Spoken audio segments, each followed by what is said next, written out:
Good morning. It is pretty early too.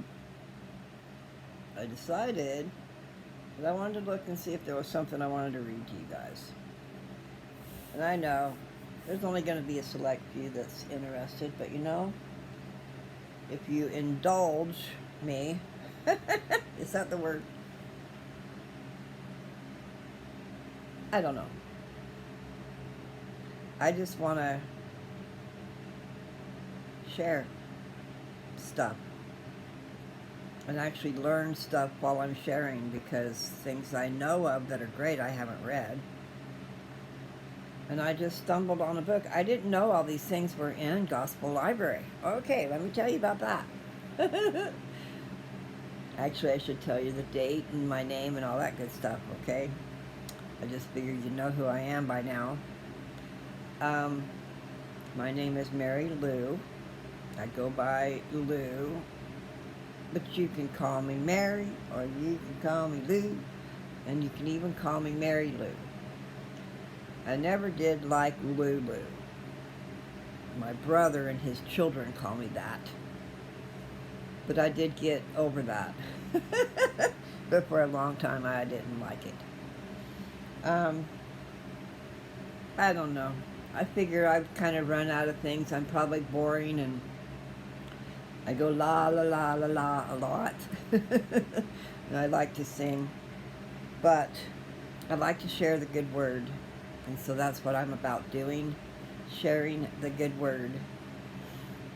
And there's lots of them. But the good word would also be Jesus Christ, okay? Because he is referred to as the Word. I wonder why they do that. Why do they call him the Word? Because he's telling us what we need to know. In some places where you read what he's telling us, it ain't so sweet. We need to get about our business. Okay, so that's enough of that. I just was looking through the Gospel Library that I keep telling you guys to put on your device. It's got so much in it I didn't know. I'm going to have a hard time looking at the wrong spot. For some reason, I'm befoozled. I don't know my right words. Nevertheless, I discovered that in Gospel Library, it's not just the scriptures that's there. There's all kinds of things there. I was thinking you had to go to lds.org to come up with a lot of stuff, but no.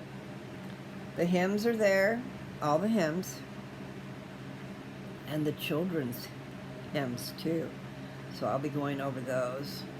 There's that one song I wanted to read you all the words to that song, but I cried even just trying to read the very first stanza, I guess is what you'd call it.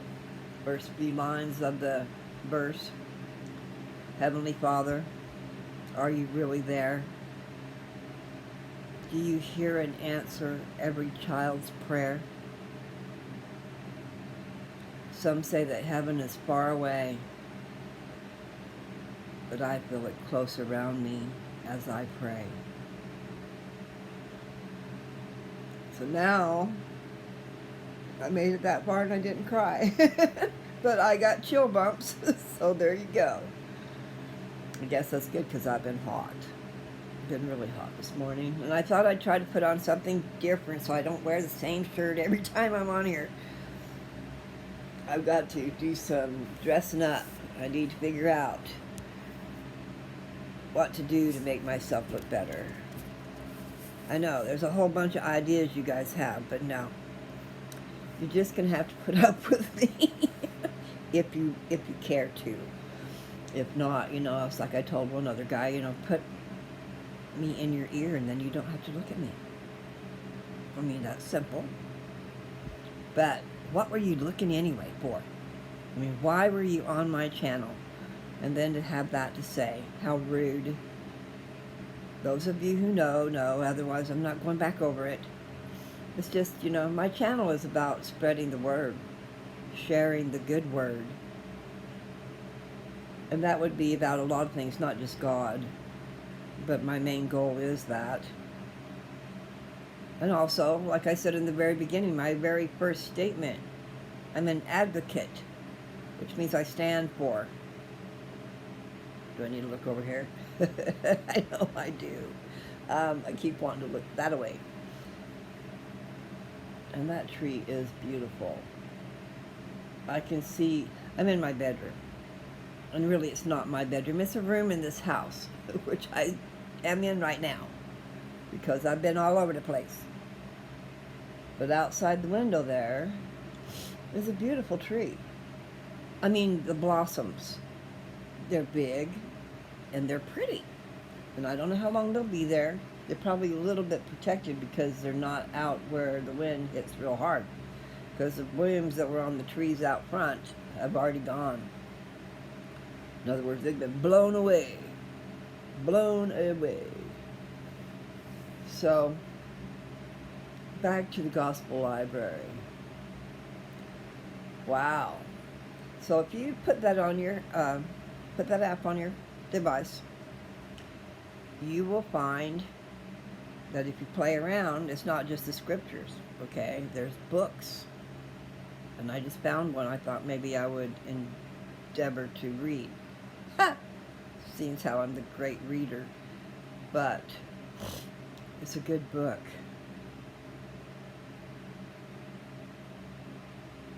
But the point is, okay, when you get on the Gospel Library, you poke on, down at the bottom, there's a thing that has books. Poke on that, okay? So then you can choose from a plethora. I like that word, plethora, of things. So, like, I don't know how to tell you, for instance, because my phone is different than the iPad. As far as how it shows up, you don't have as much room on the phone. But there's one that says books. Touch that. And then there's books in there that you can choose from. And one of the books, which I intend to endeavor to read this morning, is called Jesus the Christ by James E. Talmage.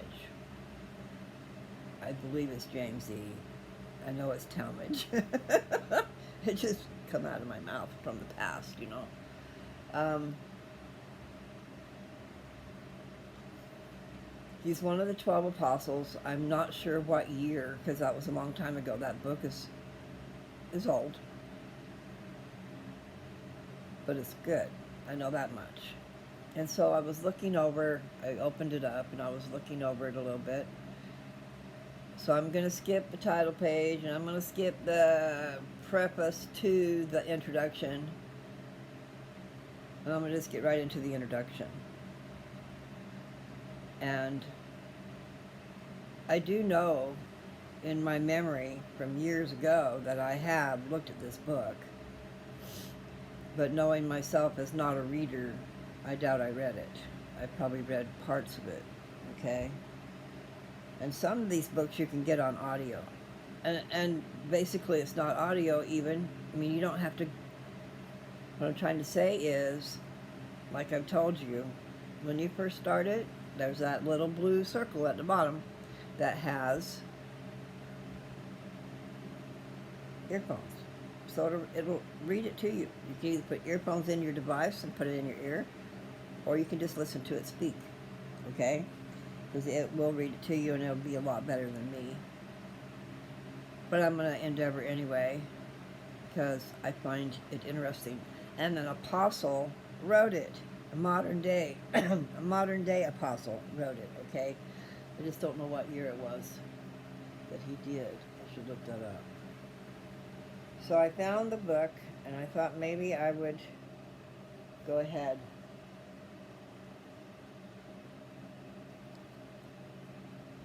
and just see what happens, okay? Interesting things are afoot. I like to laugh. I know you know that by now too. And I know it's irritating. It's very irritating when they laugh at the wrong things. Like my dad, constantly. Says something and laughs, says something and laughs, and it's not funny. In fact, sometimes it's rude. And he doesn't understand that he's being rude. So I have to point it out to him. It's like, dude, you guys listen to what you say. Don't just talk. And I'm bad. I take after my dad. It's his fault. It is his fault. A lot of things. In other words, I say, I'm going to smack you upside the head. That came from my dad. And here I am, 69, still saying it.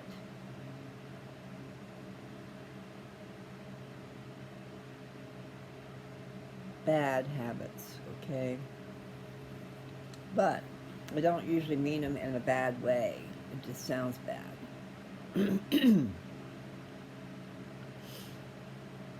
So, here I go again. It's been 10 minutes and I haven't read anything.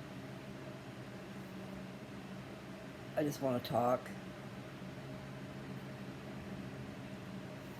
I have been listening to some videos. I need to listen to a whole lot more. So there's all kinds of different ideas out there about fighting disease and cancer and stuff. So one thing I listened to yesterday, all you women out there, maybe men too, whoever's wearing makeup, be careful what you're putting on your skin, because what you put on your skin goes into your body. And this woman,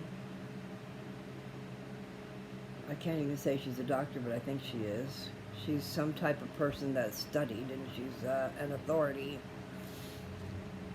They did a study, and I can't even remember how to tell you now about it, but however many women, they had them quit using their cosmetics, quit using anything that had certain things in it.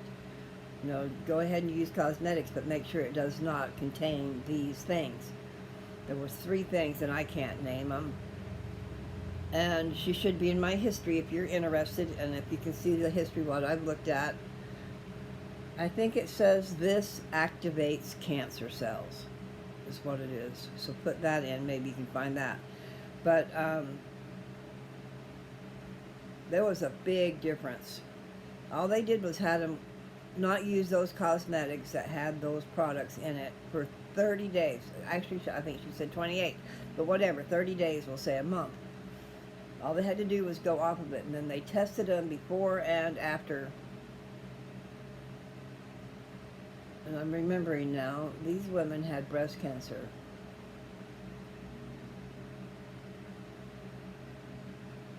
It was like they drew out, I don't know if it's blood or what, but she said out of the breast. They drew out something, tested it and stuff, and then the 30 days later did the same. And these people must have already had breast cancer, okay? I probably said that, and I just don't remember what I said. Anyway, the point is, whatever it was they were looking at went way down. In other words, growing, expanding, whatever. You have to go find it, because I can't really repeat it very well. All I know is she's saying these things that have this in it, don't use it, because it activates cancer. And even in body lotions, you have to look for these things and not put it on your body. And especially, she said, body lotions, you're putting it all over the place, you know. Like I've been telling you that my ointment, it just rings true. But this my ointment is going through my skin and into my bloodstream. But I already know it is from the past experience that I have. That's why I can be so emphatic about it. I'm not lying. I'm standing up for my stuff. And I've been putting that liquid gold, not every day like I should, but I have it here. So, and I told you when I got it, it was a little bit, you know, I didn't know if I wanted to use it in my mouth. But I am. Anyway. Because whatever was in it is either down at the bottom or, you know, I poured the liquid off the top. I'm sorry. Oh, and tea. I'm going to start drinking tea. And I got to go and look at it. Okay. I wish I could see. See, I keep wanting to look over here, so I can't see. I just need to look in the middle. Wonder what's making me want to look to the right. Probably because of my phone. I've been doing that so long. Anyway, so drinking tea is another good thing, which is contradictory to a lot of things. But he's talking about probably caffeine free. But not necessarily, because he said green tea and black tea and Earl Grey and all kinds of different teas. You should drink at least 3 cups of tea a day, and even more, won't hurt. And it can be hot or cold. It does not lose its good stuff. If you want to brew it and then put it in the fridge and let it cool down or whatever, you still get the benefit. There's a benefit to drinking tea. It is supposed to do, I'm pretty sure, it has to do with jump starting your immune system. So, just put that in your repertoire. I don't even know what that word means. 3 cups of tea a day. We're going to make us a cancer treatment deal. 3 cups of tea a day, and we won't care what kind it is, okay? But he said that he had done a lot of different studies about this tea. This is Dr. Lee. I think his name is William Lee. And you'll find him all over the internet. And you'll find him probably, I'm sure I have subscribed to him. I'm getting a lot of his stuff.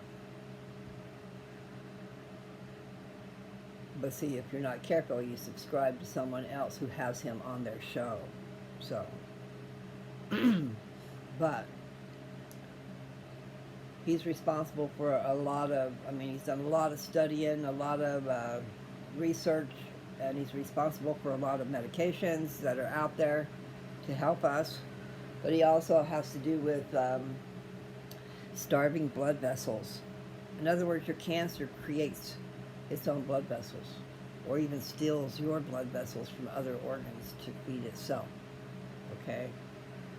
So somehow they've got a way to starve the blood and not have blood vessels being built, which will starve the cancer because it's using the blood vessels for our nutrients. It's taking them away. So we don't get them. These brats, kind of like evilness afloat, evil spirits everywhere, doing things they shouldn't do. So you have to have the armor of God on you to fight them. Why do I look over there? But to fight off the adversary, you need to be armed with the Spirit of God. And He can get rid of the adversary. Now, the adversary. You can look at that in different levels, okay? We have our habits, we have our temptations, we have all kinds of things that will not seem evil. But in the long run, maybe they are, because they take you off your path. They take you away from where you're going, where you need to go. So anyway, back to a lot of different things. I was going to read a book. So, on your cancer treatment plan that we're going to do for ourselves, and I need to write that down. Number 1, at least 3 cups of tea a day. You don't have to have caffeine if you don't want. I don't think Earl Grey has caffeine in it, but I don't know. I just know there's a lot of herbal teas out there. And that's what I started to say, is he found that mixing a Japanese tea and an Asian tea together made it stronger, was a stronger result. So, and he said something about loose tea, just put loose tea and drink it all day. So I need to investigate in that, because now I can see the need for a teapot. And something else I've been hearing that's making me wonder is microwaves, okay? They're not wanting, I don't know who's saying that, but I've just seen it lately that don't heat your water in the microwave. So this morning I took a pot and heated some water, because I don't have a kettle. And then you've got these little teapots, you could put your, and I've seen the little, I just never knew about that. But there's a little ball you can get that's got holes in it, so you can put loose tea in it and then put the ball in the thing, so you don't have to worry about drinking the leaves. But anyway, I think tea needs to be discovered a little bit. for those of us who don't know, and I don't know. Now, the church tells you, do not drink tea. That was in the very beginning, way back when, the word of wisdom. And so it just depends. I really don't know. But in given circumstances, when you need medicine, by goodness, I'm going to do it. I do it anyway. I just have a hard time remembering to drink it. See, I have tea right here. And it's a green tea. And I don't drink tea, per se, because I never did. Now, sweet tea is really good. I can remember having that in Texas, because that is the drink. When you're in Texas and you go to the restaurant, you know, and your normal thing would be having water. All I know is tea is very prominent. Iced tea, sweet tea. So I guess that might be black tea. And it doesn't really matter. Here I am rambling about stuff. So, we just want tea. And you want to listen to William Lee. And that rhymes, see? Okay.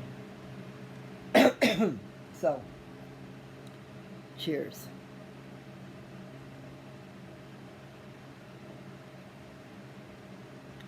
So anyway, just like jumpstart my heart, let's jumpstart our immune system. That's what they're saying you need to do.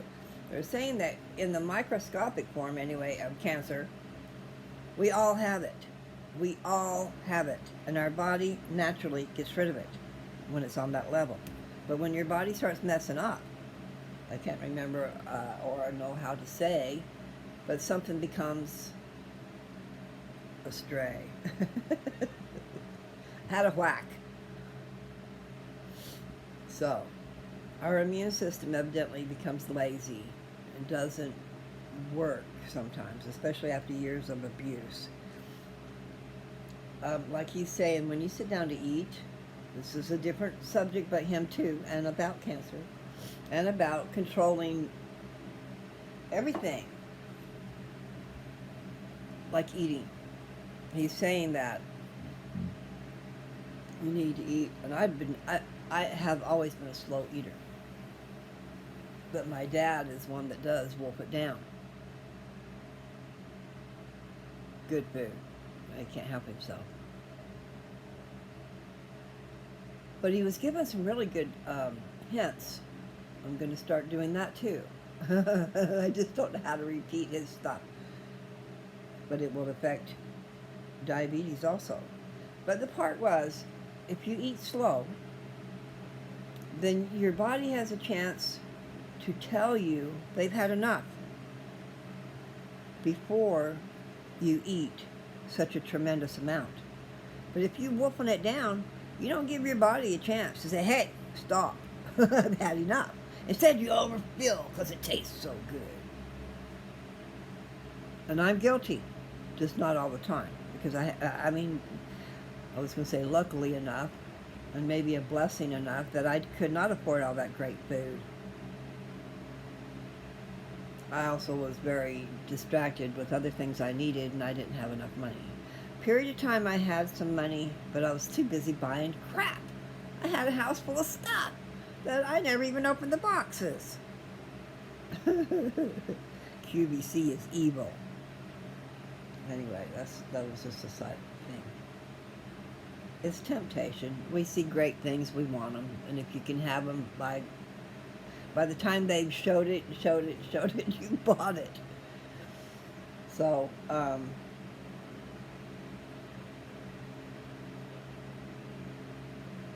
really was going to read that, but it's been such a long video already, maybe I better start it on its own. But I kind of liked, it's called Jesus the Christ, and it is a different look than the norm. I was just reading that in the, well, this is the introduction, but the page before this was saying something. I don't remember now. They were saying that he was taking, how the normal out there, Jesus begins with the birth, and then they end with his death and resurrection, but he's going to go before that, okay? Imagine the pre-existence is going to be in here. And I've talked to you guys about that. I have talked to you guys about that. If you are able to go over my old videos, geez, there's too many of them.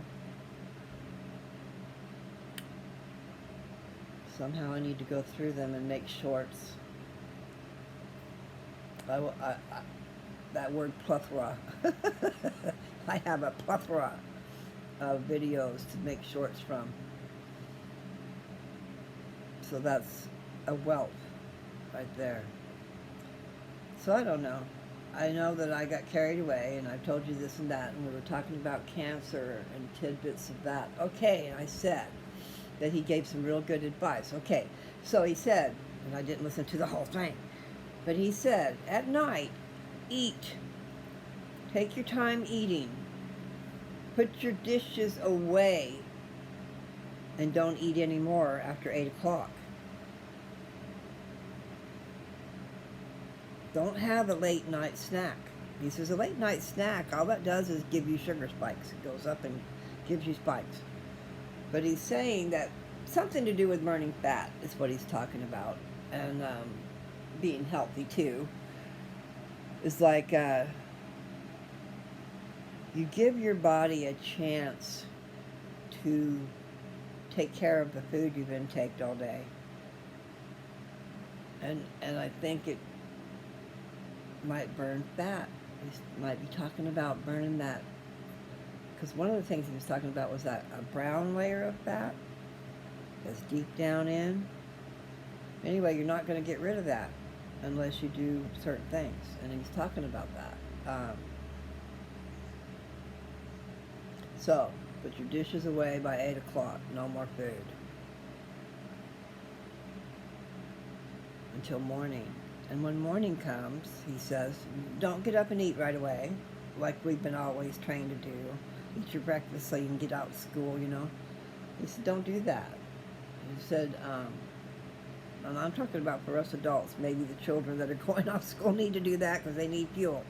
But that's what he's saying, is we're fueling our body. And the longer you give it to take care of burning things, burning fat. So like in the morning, he says, at least take an hour before you eat. You know? Get up, do what you got to do, brush your teeth, take care of business. You know, get yourself ready, whatever, but don't eat until after. So he says if you stop at 8, so you got 9, 10, 11, 12, 1, 2, 3, 4, 5, 6, 7, 8. That's 12 hours. If you make it 12 hours, I can't remember what he said it does, but it does something. It helps with burning fat, and I know it will help with the sugar load.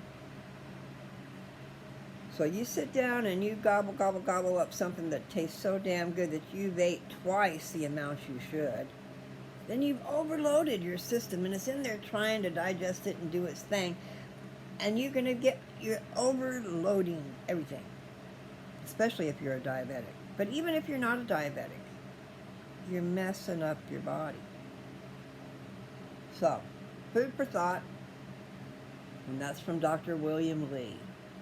Look him up, because he's everywhere. And I will be listening to his stuff. He's the one that does the blood vessel thing, where he can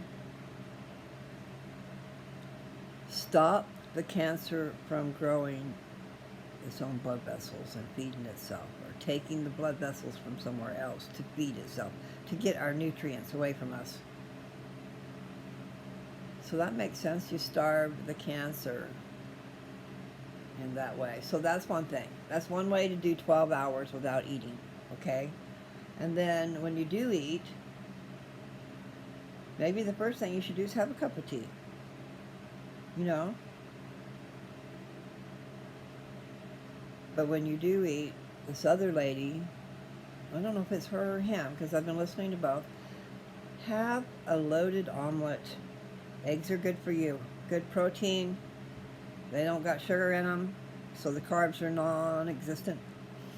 So anyway, have an omelet and put in mushrooms and onions and tomatoes or bell peppers, whatever it is you like that are on the vegetable deal. Now, in extreme cases like me, I really need to cut out some stuff that I've been letting go. But here's the deal. Okay, sugar. I've all been freaked out and worried about things that turn into sugar. Not the sugar, but things that you eat that turn into sugar. Okay, so, meaning bananas turn into sugar. Fruit turns into sugar. But what they are saying is, don't look at that. Things that come from your good food that turn into sugar, don't worry about that. Because the fiber in what you're eating, I'm going to say this, counteracts the sugar. But the sugar is natural. It is not, sugar. But you guys out there doing your artificial sweeteners, you're hurting yourself. You need to do natural. You have to have natural. And your body is reacting to that stuff just like. I can't say how they said it, but it made perfect sense. And we do need sugar. I mean, we need sugar. But the natural sugar. So, they said strawberries. Strawberries do not affect your glycemic, whatever. The sugar level thing. Strawberries are good, not bad. So strawberries and blueberries, dark berries, just like my naturopath said, but strawberries too. So, and he's saying in different things, you don't have to have a whole lot necessarily, just so many, like the blueberries, you can just have 4 or 5 a day or something like that, I think he said. Nuts. All the nuts are good for you. And he said you should have a few every day. And it wasn't a whole lot. It doesn't need to be a whole lot from the studies that they did for it to affect cancer. So, the meat of the tree.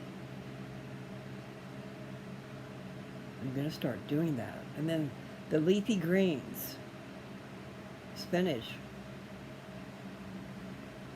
And I just got spinach and kale, and I got it with the intent of putting it in a smoothie. So I need to do that this morning. I need to make me and Dad a smoothie. But see, with this cancer, I think it must affect your appetite. Because I don't know, I got a lot going on in my head, so maybe that's affecting my appetite. I'm just not eating very well. And I got freaked out about my blood sugar, and I could never get my blood sugar down. It took so long to get it back down. And here I was all this time eating smoothies. And my smoothies were fruit, but overdosing on the fruit too, because a normal smoothie, for like my brother, what he does is he uses ice and then puts a little bit of fruit. And for me, that's basically the only nutrition I was getting was my smoothie. So it's important whatever you put in there. The walnuts is very, very vital. That's very good. Walnuts are really good for you. And in fighting cancer, guys, okay? So the nuts will help fight cancer. And the nuts don't have the carbs in them. I would think they don't have carbs. Maybe I shouldn't say that. But not like other things, okay? So, what they're saying is basically you can eat the fruit. That's a falsehood. Because it's natural. But maybe the spoon's full of sugar. Nuh-uh. You stop that. And then donuts. Brother, I love donuts. And if you eat certain ones that have sour cream in them or cream cheese in them, then that helps. But the people that came over yesterday to help Dad, in other words, the church had some youth groups come over and they cleaned up the yard really good. Hauled a bunch of crap away. They had a couple truckloads full. And really made a difference in the backyard. So what was my point about that? Oh, it was a project, you know, that they were the leaders of these youth groups, and then the parents too, because, you know, that's how that works. And then the bishopric was here, and the elders quorum president was here. But anyway, that's beside the point. Point is, they brought a box of donuts. And when they left those here.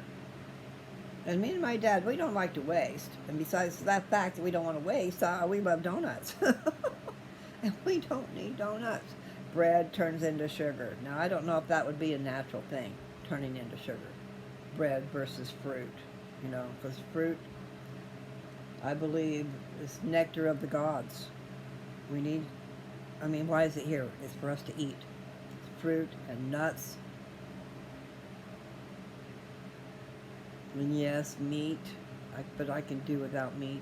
I've never liked, well, I love steak if it's tender and falls apart in my mouth, but not if I gotta chew and chew and chew. My dad loved steak, and when I was little, we had steak a lot. But he burnt the crap out of it. He wanted it totally done. And so that meant chew, chew, chew. I had teeth then. And I did not like it. I do like ground beef. But I don't eat a lot of meat. They're saying you can have the white meat and the fish. But then I hear you really should be careful what fish you eat too. And you know that thing so long ago, bring up such a bad subject. That meltdown. Where is it? See, I can't even say now, and I'm sure everybody's all forgotten about it when it's just leaking and leaking and leaking and leaking. Radiation into the water, into the ocean, which affects our fish, which affects us when we eat it. I keep wanting to say Hiroshima, but that's not it. There was a meltdown, and I think it was over by Japan, right on the coast. They never got it fixed. It's just sooner or later, finally, they stopped talking about it, but it's still doing its thing, because there ain't no way they can fix it. Polluting the world. You guys are so busy polluting the world. Bombs. You're over there bombing. You don't think that's going to affect everything? It doesn't just stay right there. It's in the atmosphere, which comes over here and rains on us. Because the rain goes up and cleans out the air and brings it all down. So that lovely thing about walking in the rain, maybe you shouldn't ought to do that. Okay, see, I'm rambling on and we're at 38 minutes.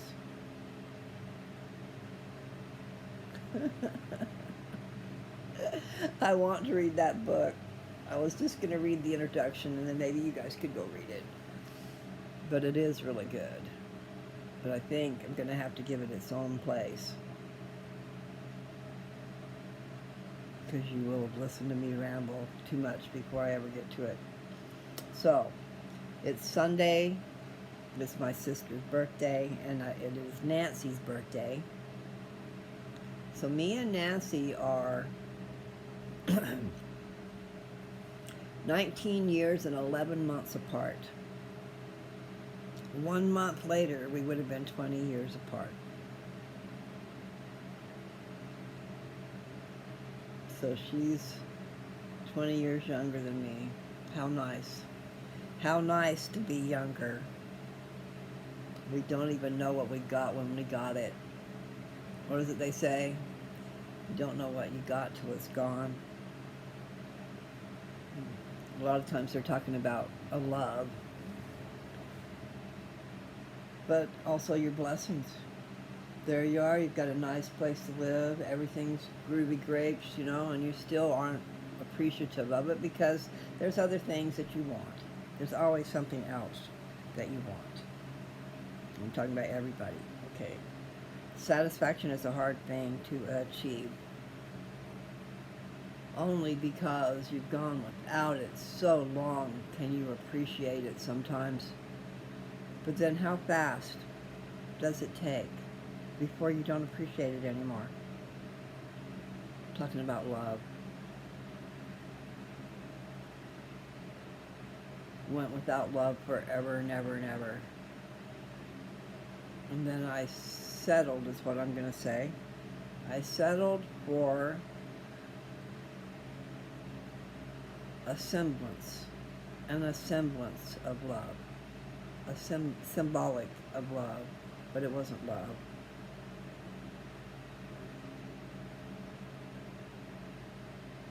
But the point is, we were starving for it, both of us. Tired of being alone, tired of not having sex, tired of, wanted to build a life type of thing. But you neglect to find out all the important things, like your goals. Where do you think you're going to go? What are you going to achieve in this life? Do you believe the same? Do you even know what I believe? Do I know what you believe? We were so busy involved in sex right off the bat that's how our time was spent. And I did get tired of that. I got very tired of that because there's more to life than sex. And I kept feeling like we were wasting time. Yeah, it was enjoyable, but maybe it just wasn't enjoyable enough for me. Maybe it was for him. I don't know. Men are different creatures than women. But nevertheless, I don't know about every other woman. I just know about me. But there's things to do in this life, things we need to accomplish. And if you spend all your time gratifying yourself, then you're not doing all this other stuff that you need to be doing. You guys can say what you want about that. Yes, we love sex. God, yes, I do. Especially, when you're in love. When you're truly in love, that's a whole different ballpark. But we do need to be well-rounded. We need to remember there's other things in life that are important. And you should probably pace yourself a little bit. But I want loving. I want loving. And then after a while, maybe I won't need it so bad. And the only reason I need it is because I feel like I'm in love. And that does things to you. That does things to you. So, self-discipline, that's the deal. And make it good. In other words, quality is better than quantity. If the quantity doesn't give you what the quality does. You know what I'm saying, people? Give me some true, good loving. Not sex. I like sex too, but mix it with the love, man. Romance. Romantic love.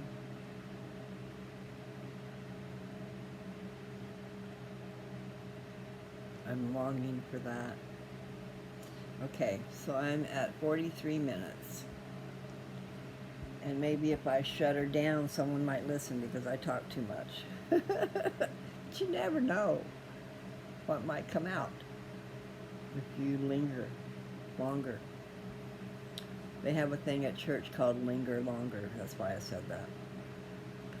I'm not sure if they're going to do it every month, but what they have been doing is every month on Fast Sunday, we go to church, supposedly. Not all of us, because I don't know if I can or not. Fasting. And you don't have to go to church fasting. You just need to fast a couple of meals. And I do that every day. But then you're supposed to take the money that you would have spent on the meal, 2 meals, and donate it to the fast offering. I think that's what they have, a fast offering. And that fast offering goes to help feed the poor. So that's pretty cool. It gives you a blessing for fasting. But anyway, I got off the point. The point is, fast Sunday, we go to church. Under normal circumstances, you would go to church hungry. You wouldn't have breakfast. And you might not have lunch. Some people will do it, they'll go without the meal the night before and without breakfast, and then. But there are those of us who get sick when we're hungry. We can't do that. They don't expect you to do that if you are going to get sick. It's more of a blessing to yourself, okay, and a way to help others. So what was the point? Oh, linger longer. Okay, so they've started doing a linger longer. In other words, you go to church, and church is 2 hours, and then after church, they have a meal. And it's basically, I'm sure, is basically a potluck. Everybody who's going to be there, brings something. And they had it on the back lawn, and then one time they had it inside, because I went to the last one. I just think it's a wonderful idea to have things like that, so you can socialize with the members of the church.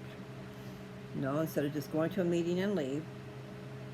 However, if you're involved at church, then you're usually teaching or doing something. You're doing something with the masses. Could be with their children. But the linger longer is a potluck. So we go and we have a meal after church. It's wonderful. And I remember when my dad was a bishop, a long time ago, in Vancouver, Washington. I mean, it was a long time ago, people. My daughter was young. Not sure what year they left. Nancy was a teenager out there getting in some trouble. I think she was just getting too close to some boys, and they were really driving her insane. But nevertheless, Mom's M.O., let's move. I guess they needed to move anyway, but it makes me mad that they moved, because they left us. And you don't realize how important grandmas are. Mothers are. Dads are too, but mothers specifically. Dad is the one out getting the income. Well, mother was doing the income too, but mothers are nurturing, more nurturing than a man. Totally. You know what I'm trying to say. We like to know. We like to have our moms. That's all. Some people don't appreciate their moms. Like my daughter probably doesn't appreciate me. Maybe when I'm dead she will. And maybe it'll take a long time after that. Who knows? I know she loves me. I think she's got a love-hate relationship with me. Because you just don't understand. This church thing, this Jesus thing, she is against it. Okay? So, what's new? I think we run across that everywhere. If you're into it, then they're not. And then if you're not into it, they are. But anyway, it's going to be a beautiful day. I'm going to make sure it's a beautiful day.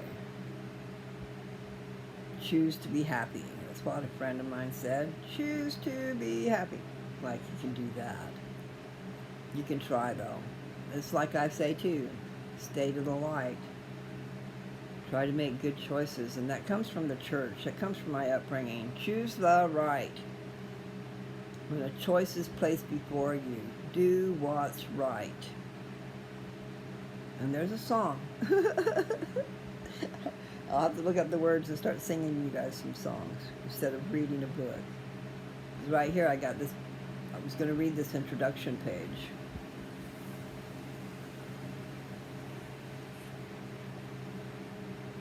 I want to. Yeah, uh-oh. What happened? Get back over there. Over there. There it is. I'm just not real savvy with all this stuff. Nevertheless, okay. 49 minutes. Just remember, if you go get those, get that app on your device, Gospel Library, then you can have all this stuff read to you. Jesus the Christ. I know I've already told you about it, so I should just go ahead and do it. Okay, this is chapter 1. Chapter 1 is the introduction. It says, "It is a matter of history that at or near the beginning of what has since come to be known as the Christian era, the man Jesus, surnamed the Christ, was born in Bethlehem of Judea. The principal data, or data, whichever way you say it, as to his birth, life, and death are so well attested as to be reasonably indisputable. They are facts of record and are accepted as essentially authentic by the civilized world at large. True, there are diversities of deduction based on alleged discrepancies in the records of the past as to circumstantial details. But such differences are of strictly minor importance, for none of them, nor all taken together, cast a shadow of rational doubt upon the historicity. I don't know that word, guys. Rational doubt upon the historicity of the earthly existence of the man known in literature as Jesus of Nazareth. As to who and what he was, there are dissensions of grave moment dividing the opinions of men, and this divergence of conception and belief is most pronounced upon those matters to which the greatest importance attaches. The solemn testimony, okay, I'm going to put it behind my ear, can't help it. That way I can leave it there. Okay. The solemn testimonies of millions dead and millions living unite in proclaiming him as divine, the Son of the living God, the Redeemer and Savior of the human race, the eternal Judge of the souls of men, the chosen and anointed of the Father. In short, the Christ. Others there are who deny his godhood, while extolling the transcendent qualities of his unparalleled and unapproachable manhood. To the student of history, this man among men stands first, foremost, and alone as a directing personality in the world's progression. Mankind has never produced a leader to rank with him. Regarded solely as a historic personage, he is unique, judged by the standard of human estimation.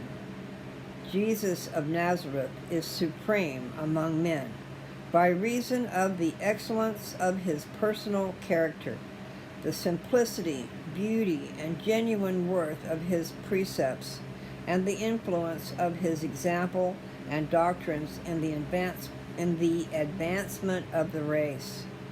To these distinguishing characteristics of surpassing greatness and devout Christian soul, add an attribute that far exceeds the sum of all the others: the divinity of Christ, apostrophe S, that's possession, the divinity of Christ's origin and the eternal reality of his status as Lord and God. Christian and unbeliever alike acknowledge his supremacy as a man and respect the epoch-making significance of his birth. Christ was born in the meridian of time, and his life on earth marked at once the culmination of the past, and the inauguration of an era distinctive in human hope, endeavor, and achievement. His advent determined a new order in the reckoning of the years, and by common consent, the centuries antedating his birth have been counted backward from the pivotal event and are designated accordingly: the rise and fall of dynasties, the birth and dissolution of nations, all the cycles of history as to war and peace, as to prosperity and adversity, as to health and pestilence, seasons of plenty and of famine, the awful happenings of earthquake and storm, the triumphs of invention and discovery, the epochs of man's development in godliness, and the long periods of his dwindling in unbelief. All the occurrences that make history are chronicled throughout Christendom by reference to the year before or after the birth of Jesus Christ. His earthly life covered a period of 33 years, and of these but 3 were spent by him as an acknowledged teacher, openly engaged in the activities of public ministry. He was brought to a violent death before he had attained what we now regard as the age of manhood's prime. As an individual, he was personally known to but few, and his fame and a world character became general only after his death. Brief account of some of his words and works has been preserved to us, and this record, fragmentary and incomplete though it be, is rightly esteemed as the world's greatest treasure. The earliest and most extended history of his mortal existence is embodied within the compilation of scriptures known as the New Testament. Indeed, but little is said of him by secular historians of his time. Few and short as are the allusions, now this is ALL, allusions, to him made by non-scriptorial writers in the period immediately following that of his ministry. Enough is found to corroborate the sacred record as to the actuality and period of Christ's earthly existence. No adequate biography of Jesus as a boy and man has been or can be written, for the sufficing reason that a fullness of data is lacking. Nevertheless, man never lived of whom more has been said and sung, none to whom is devoted a greater proportion of the world's literature. He is extolled by the Christian, Mohammedan and Jew, by skeptic and infidel, by the world's greatest poets, philosophers, statesmen, scientists, and historians. Even the profane sinner, in the foul sacrilege of his oath, acclaims the divine supremacy of him whose name he desecrates. Got that thing behind my ear. You understand? Even those who don't believe use his name in vain. Why do they use his name? Because he's important. Turkeys. And yes, I'm guilty. I am no saint, but I am. Because a saint is someone who's trying to do good. trying to live their life like Christ. Christ is the example. Okay, that's Mary Lou. Now, where was I? I went there. Whose name he desecrates. That was the last thing I said. The purpose of the present treatise is that of considering the life and mission of Jesus as the Christ. In this undertaking, we are to be guided by the light of both ancient and modern scripture, and thus led we shall discover, even in the early stages of our course, that the world of God as revealed in latter days is effective in illumining and making plain the holy writ of ancient times, and this in many matters of the profoundest import. Instead of beginning our study with the earthly birth of the holy babe of Bethlehem, we shall consider the part taken by the firstborn Son of God in the primeval councils in the primeval councils of heaven, at the time when he was chosen and ordained to be the Savior of the unborn race of mortals, the Redeemer of the world, the Redeemer of a world then in its formative stages of development.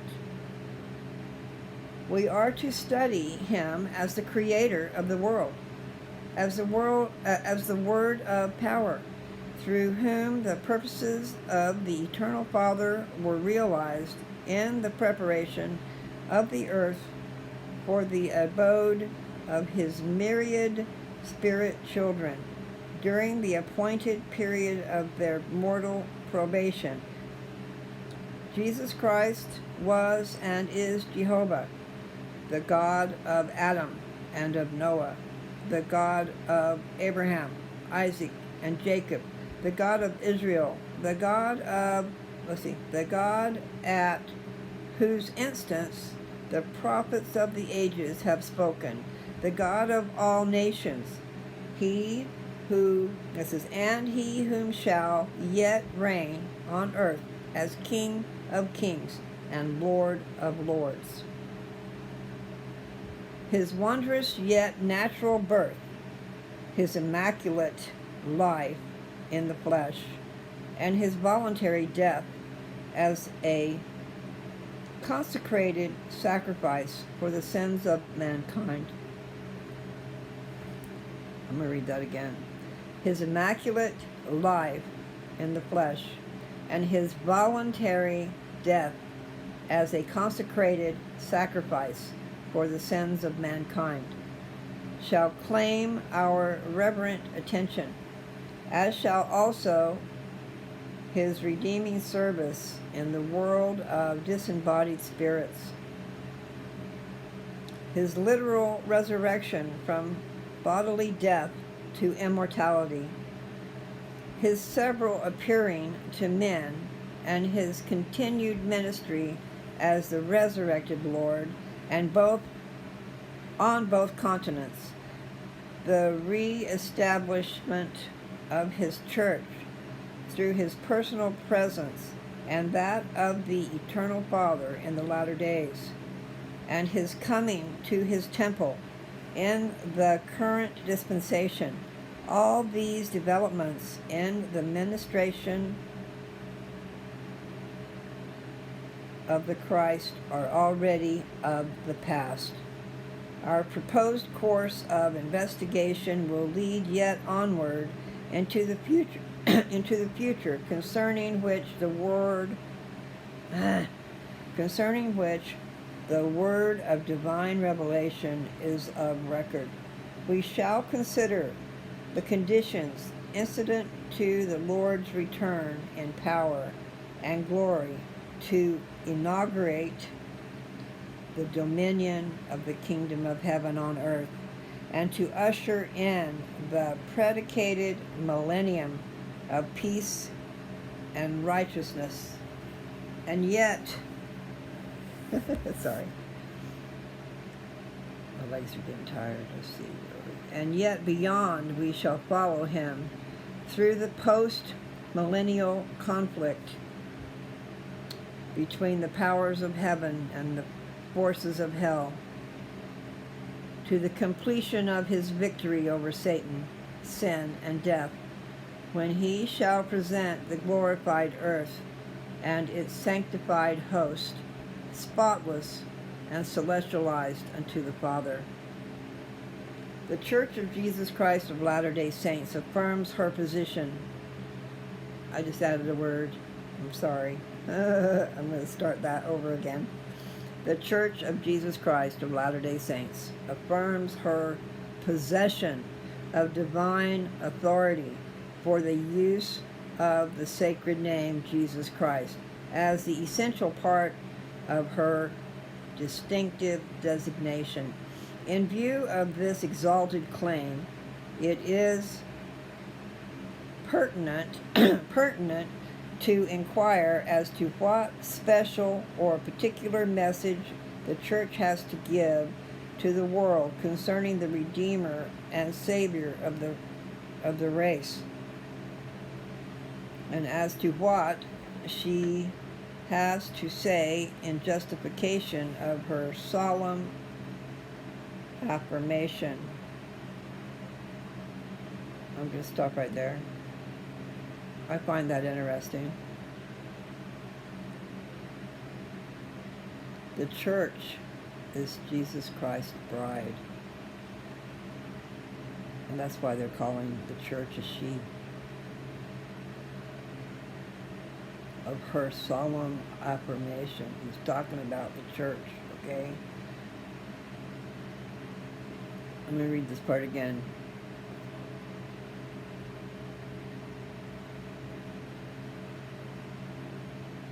I'd have to go way up to read that, okay?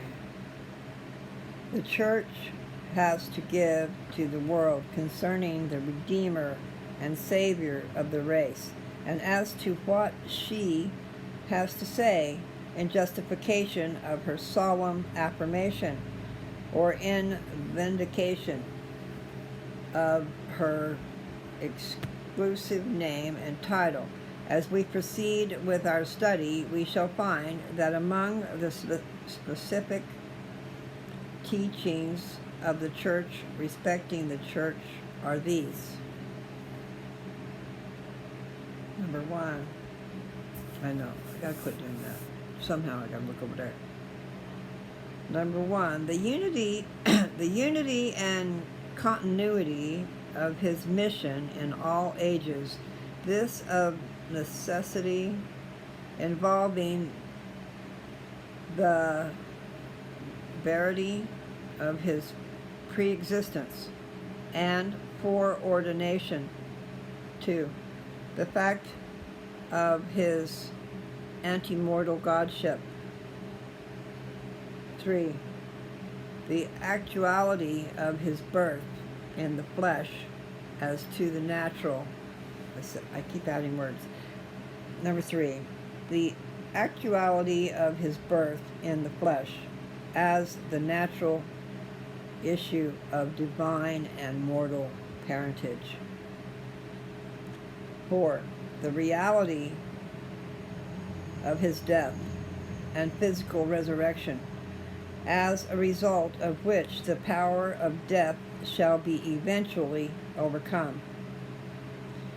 The literalness of the atonement wrought by him, including the absolute requirement of individual compliance with the laws and ordinances of his gospel as the means by which salvation may be attained. 6. The restoration of his priesthood and the reestablishment of his church in the current age, which is verily the dispensation of the fullness of times. 7. The certainty of his return to earth in the near future, with power and great glory to reign in person and bodily presence as Lord and King.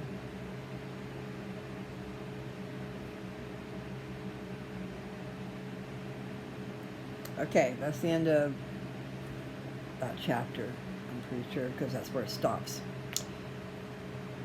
Maybe I should go back and see if there's a chapter 2. Oh, there is. Okay. So that was chapter 1. There's no more to chapter 1. That's what I was really trying to say. And I'm going to move because my leg hurts. Ow! Sit in one position too long, you might not be able to get out of it. Okay. You know, I have a hard time reading these hard words. I don't even know these words sometimes.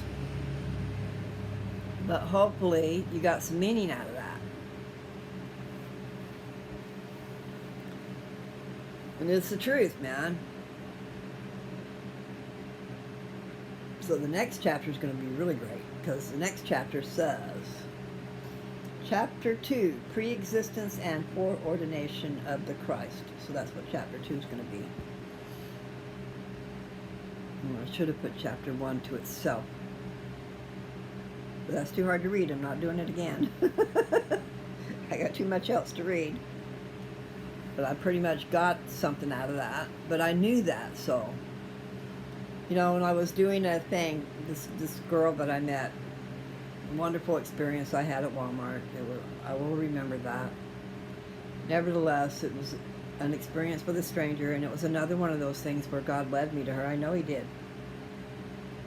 What a trip. She was over looking for something, and I'm going, what are you looking for? Because she was really looking hard. So then she told me what she was looking for. And she said, oh, I'll just go to Target. Da, da, da, da. She walked off, you know. But in the meantime, I knew what she was looking for. And then I found it out on in the center aisle instead of where it was supposed to be. You know, because there's an overflow. So they had it in 2 places. And she was looking for a meal replacement, a high protein meal replacement thing. And she wanted vanilla ice cream, I think is what the flavor was. Anyway, I found it not too long after she had left. You know, she's I'm just going to go to Target. And I found it, I picked it up, and I went walking the direction where she went. Nevertheless, I says, are you the one I was just talking to? I says, look what I found. Anyway, so she was so excited. And we had a conversation, you know, back and forth. And then I told her, I went to walk away, and then I went back and I told her about my channel. I'm not sure if I had a card on me to give her at the time. I sure hope I did. But her mother, her grandmother has cancer. And she was new up here from California. And I gave her one of my samples, and she was going to give it to her grandma. And I told her, you know, a few things about my channel, and she got, because I told her about, that it's about God too, you know. And she got really excited. I don't know if I said God or Jesus, because, you know, He is God. But Jesus is the one we know. So, she was so excited, and she wanted me to do something for beginners, to tell them about Jesus Christ, who He is and stuff. And when I tried to do that, I had to go back to the pre-existence, which is what this guy's doing. James E. Talmage. I'm pretty sure that's his name. I know the last name is Talmage. But, yeah. To know who Jesus is, you do need to go back to the pre-existence. And He's the firstborn of the spirit children of our Father and Mother in heaven. You get that? Our Father and Mother in heaven. We are their spirit children too, just like Jesus.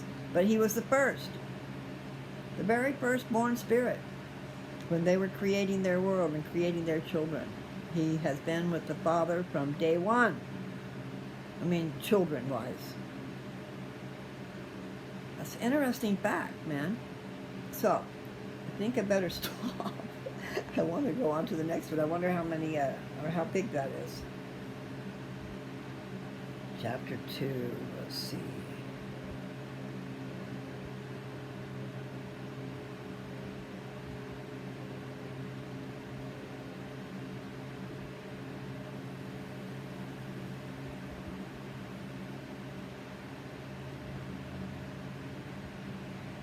Oh my gosh, I'm so tired. For some reason, I just can't get enough sleep.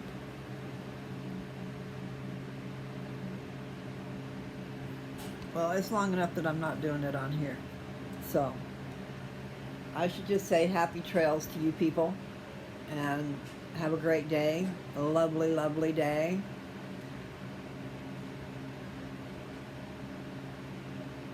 It is the Sabbath day of peace and rest. Welcome, welcome, Sabbath morning. Do do do do do do do. Da da da da. Do do do do do do do do do. That's the tune. I don't know the words, but anyway, you guys have a great one. Okay. And yes, I will say it as your sister. I love you guys, and I hope that you find peace and happiness in your life, even amongst all the turmoil and crap that we go through. If you don't know who Jesus is, find out. He's there for you. He will help you. In ways that you cannot fathom, He will help you.